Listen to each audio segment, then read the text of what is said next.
Then let's start with the first question. Could iron in a dinosaur preserve the soft tissue that was found? Is there any evidence to disprove that theory? The answer is there was an experiment done by Mary Schweitzer where they are hypothesizing, proposing that maybe iron that spilled out from burst blood cells and from myoglobin. Myoglobin is a type of molecule that's in your muscle cells that also has an iron molecule. Maybe if the iron bound to the soft tissues, that would be the mechanism for preserving it for a long period of time so it doesn't degrade. I'm not sure exactly, did you talk about soft tissue, and you talked about soft tissue in yours on that.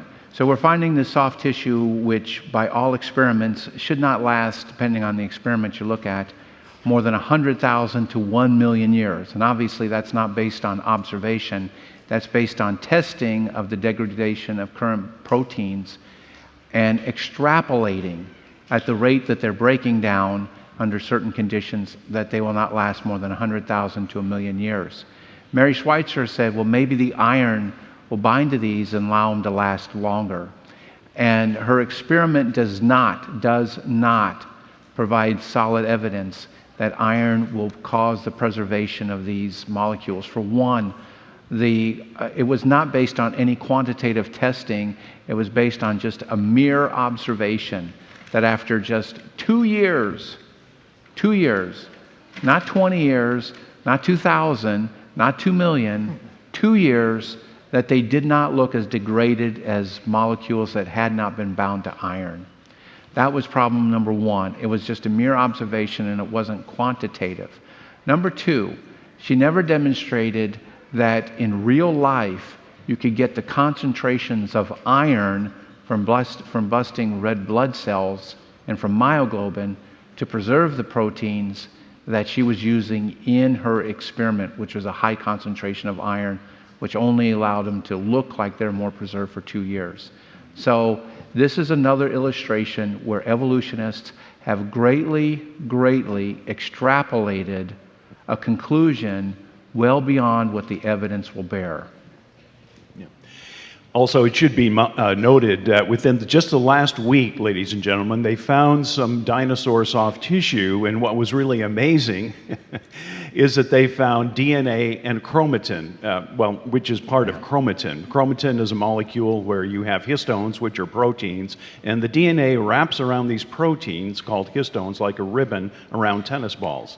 And they have now been finding DNA in dinosaur tissue. It's surprising enough to find soft dinosaur tissue, such as collagen.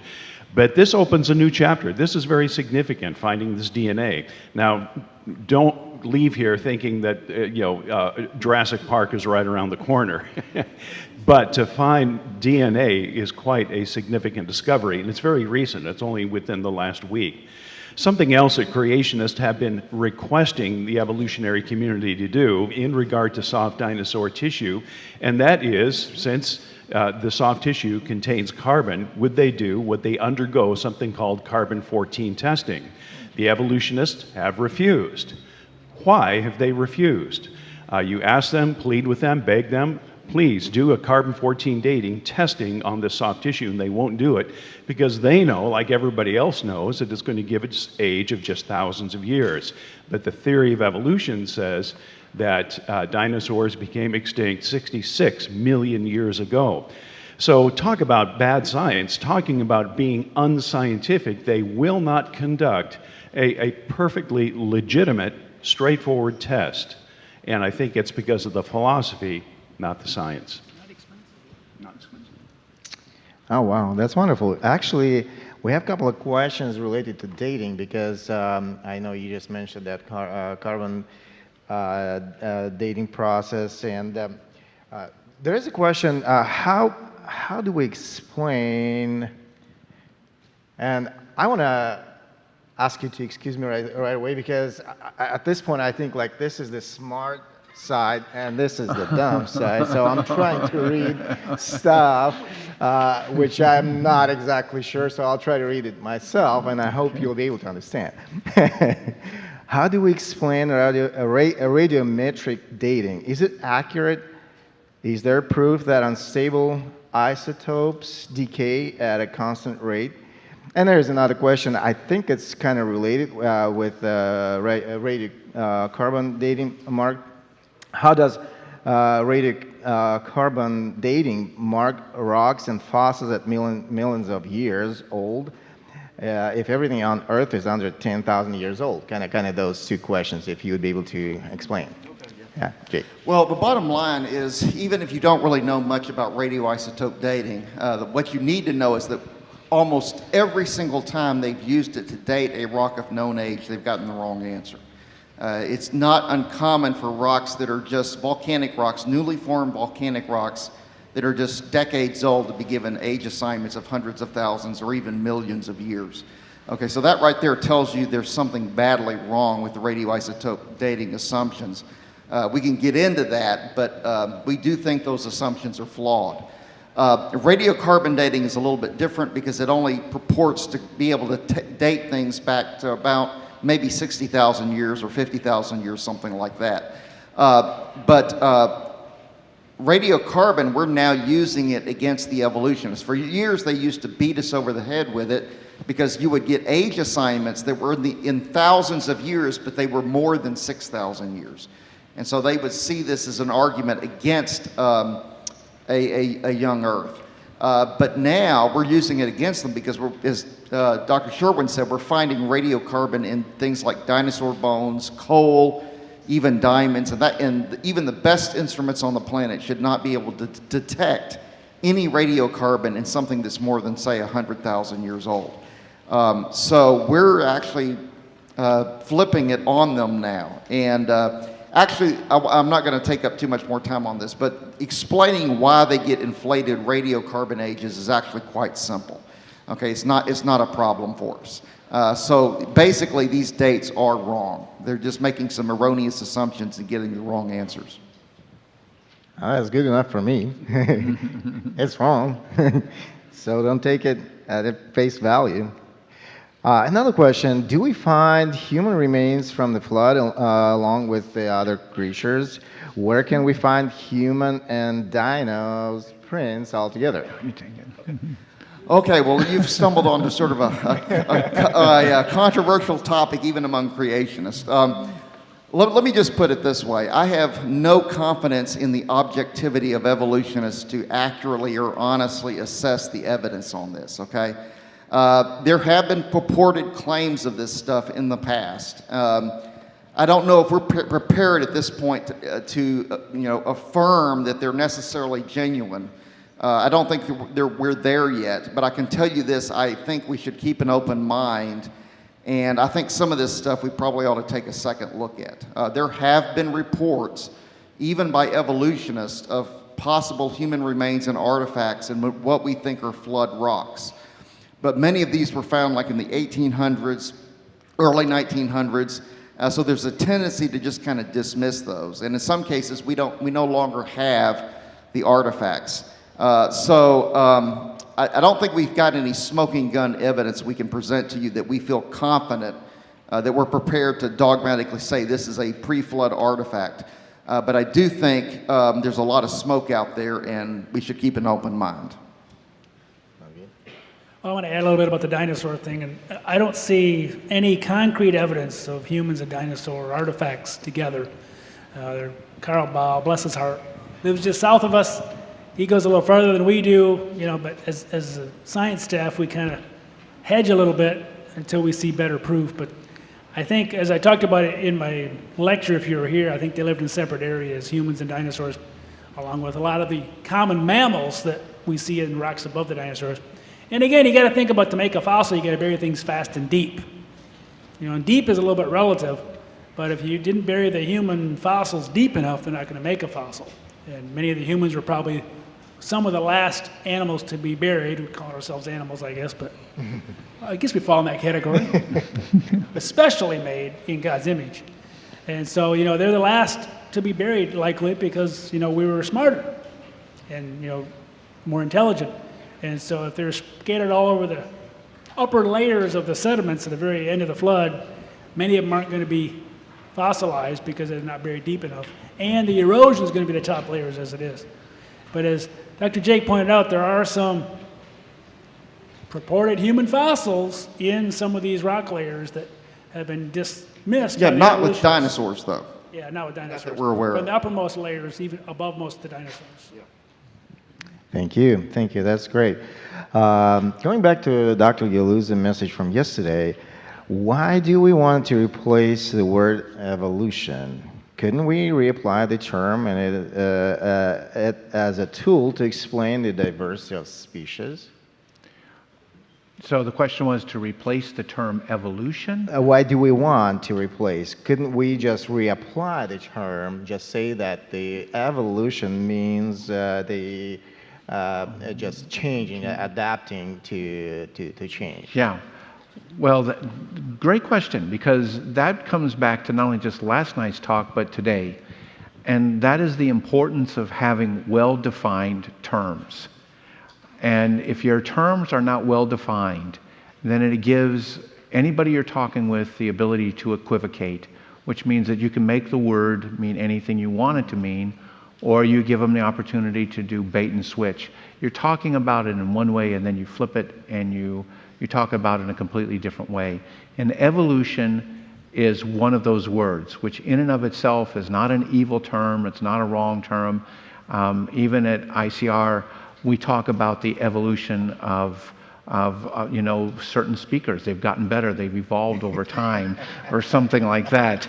So, Not me, though. no, I was saying, Cro-Magnon Clarey. So he's not doing it, but the evolution is one of those words which is often easily equivocated, where people will say evolution only means change, or change over time, or maybe change within species.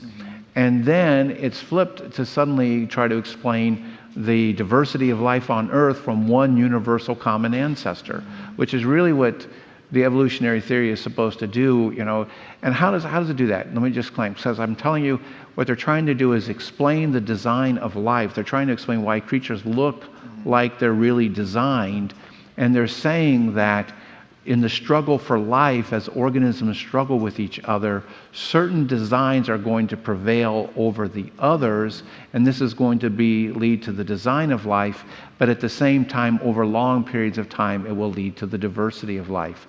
So evolutionary theory is to explain why organisms look designed, and as a consequence of that, explain why there's a diversity of life on Earth.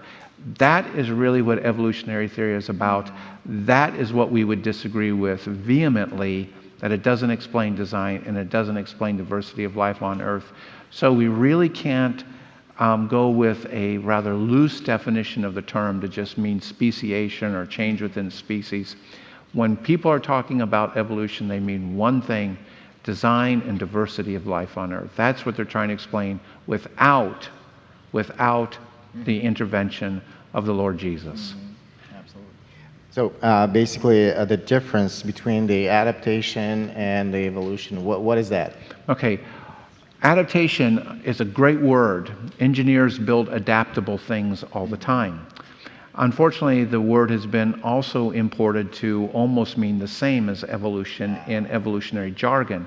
So we build adaptable vehicles. As I showed yesterday, a cruise control, engineers built an adaptable device to put on a car that allows the car speed to adapt faster or slower based on what's happening and keep you at that constant speed right there. So it's an adaptable thing on there. And adaptable things in many ways highlight the engineering genius of engineers, because building a table takes only a limited amount of engineering skills, but to build something which automatically adjusts itself takes a lot of engineering skills. The Lord demonstrates His engineering genius by making us adaptable on that. But evolutionists claim that every feature on a creature is due to an adaptation. Ergo, they equate it with evolution. Okay, that's actually helps quite a bit. So to the next topic, how can you explain the number of oceans in the world?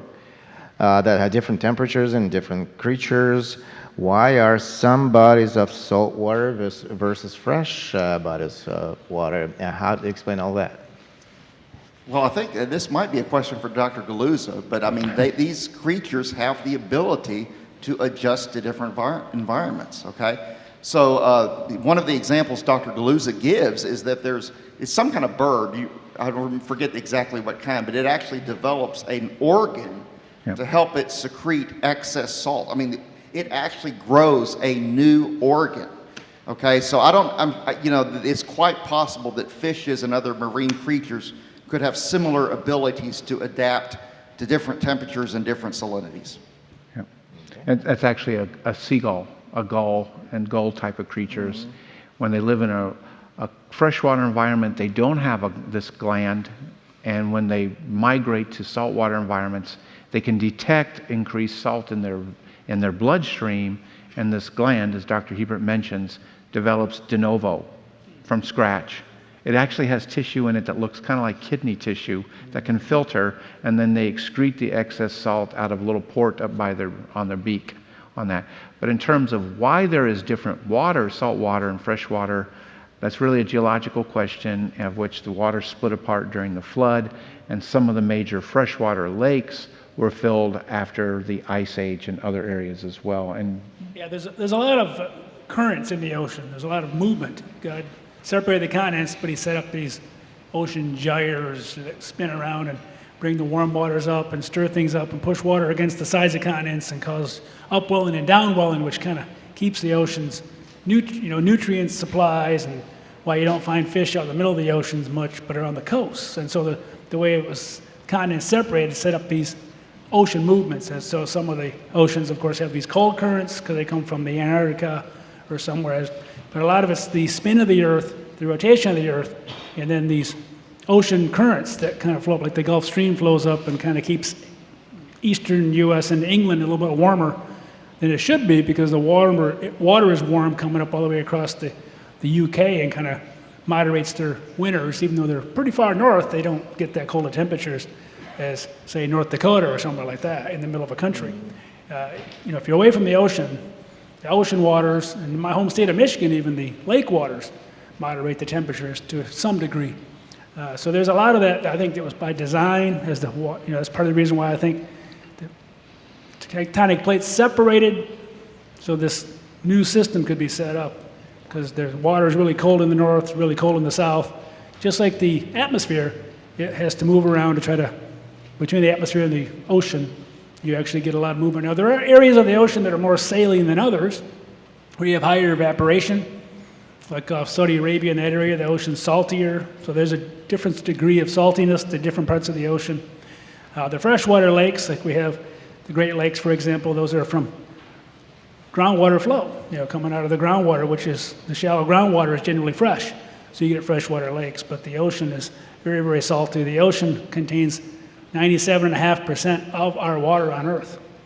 It's very deep, and it's pretty much all salty, but there is a difference in saltiness depending on where you're at. If you have an area near the Amazon River, for example, that water is a little fresher because you're bringing in fresh water. But most of the rain coming down, of course, it leaves the salt behind. So rain comes down as fresh water all the time, always adding to the groundwater at the surface. And so most of our interior lakes generally are not salty. There's a few that are, but most of them aren't. One of the evidences for creation, of course, is the fact that we have the moon just exactly right. It's the right distance from the Earth, it's the right diameter, it's the right mass, right rotational velocity. Everything about the moon is just right. Now, this is what's amazing. As the moon traverses through the skies, and we're a binary system, so the Earth and the moon go around the sun every 365 days, while the moon is orbiting as well. That's quite a system. But the point is this, that the moon, the gravitational attraction of the moon, is what causes the movement of the oceans twice a day. So we have 2 tides per day that helps, as Dr. Clarey said, the mixing of the oceanic waters to prevent something like stagnation. And it just happened to work that way. If the moon was bigger, we would have tides washing over half of the continent twice a day. And I hate it when that happens. But if the moon was too small, then of course we wouldn't have this kind of needed gravitational attraction that would cause massive movement of millions of tons of water twice a day. So we look to what the scripture says. The Apostle Paul says in Romans 1:20 that God's creation is clearly seen. We can see God's clearly seen creation in everything that we look at, and we give glory to the Creator and not the creation. That's kind of interesting. You just talked about the moon. One of the questions here, what arguments can I use against the Big Bang Theory using facts, data we have about space? Seems like all the facts and data we have about space support and point towards the Big Bang Theory to be true. Okay. Well, let me give you just one simple fact that really shows you how shaky the Big Bang is. Okay. The secular scientists, by their own reckoning, claim that about 95% of the stuff in the universe is unknown. Okay. You know, when you look at what they call dark energy and dark matter and the normal matter that we're made of, they claim that 95% of everything in the universe, they don't know what it is. Okay, now stop and think about this for a second. They are claiming to understand a natural process by which the universe came into being, but they don't know what the universe is made out of. Okay, that's like saying you know the recipe for a cake, but you don't know what kind of a cake it is. Okay, that doesn't compute. To me, that's a very devastating argument against the Big Bang. Now, there's lots of other problems with it as well. But what most people don't realize is the Big Bang has almost no successful predictions. What people think of as successful predictions are actually where they have gone back and tweaked the results afterwards, because originally they got the wrong answer. Just to give you one idea, just one quick thing here. One of the main arguments for the Big Bang is that supposedly it accounts for the correct amount of hydrogen and helium in the universe. Well, what most people don't know is the Big Bang has an adjustable parameter. They get to pick what it is, and so they picked a value to get the right answer. Okay, so in my mind, that is not a very convincing argument for the Big Bang. So we've got lots of articles on our website about this. I think when you dig into it, you find the Big Bang is not nearly as convincing as people think it is. And I might add, the Big Bang only explains, allegedly, the expansion of the universe, not the origin of the universe. And so that's very, very critical. We have to take an extra step. So the evolutionist talks about the Big Bang as if that is the origin of the universe, and that is incorrect. If I could just say something, when we are accused of exercising faith in God and faith when it comes to our origins, we're guilty as charged, because it says in the book of Hebrews, for without faith it's impossible to please him. And your pastor teaches that the Christian walk is a walk of faith. And so, yes, guilty as charged. We do have faith in God, but the evolutionist has faith that everything came from nothing. That's what they believe. Everything came from nothing. That takes more faith than I have. We have faith in someone who was there in the beginning. Yeah, amen. That sounds great. Thank you so much. Another question, how does an ice age fit into a 6,000-year timeline? Okay, great question. All right. Actually, this is what I've done most of my research on. The Genesis flood is actually what caused the Ice Age. Okay. Now, secular scientists claim there were many ice ages in Earth history.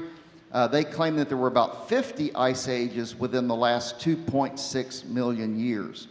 Now, the evidence for these other ice ages is very weak. There's only strong geological evidence for one ice age, and it was caused by the flood. Basically, you have rapid seafloor spreading, like Dr. Clarey talked about this afternoon.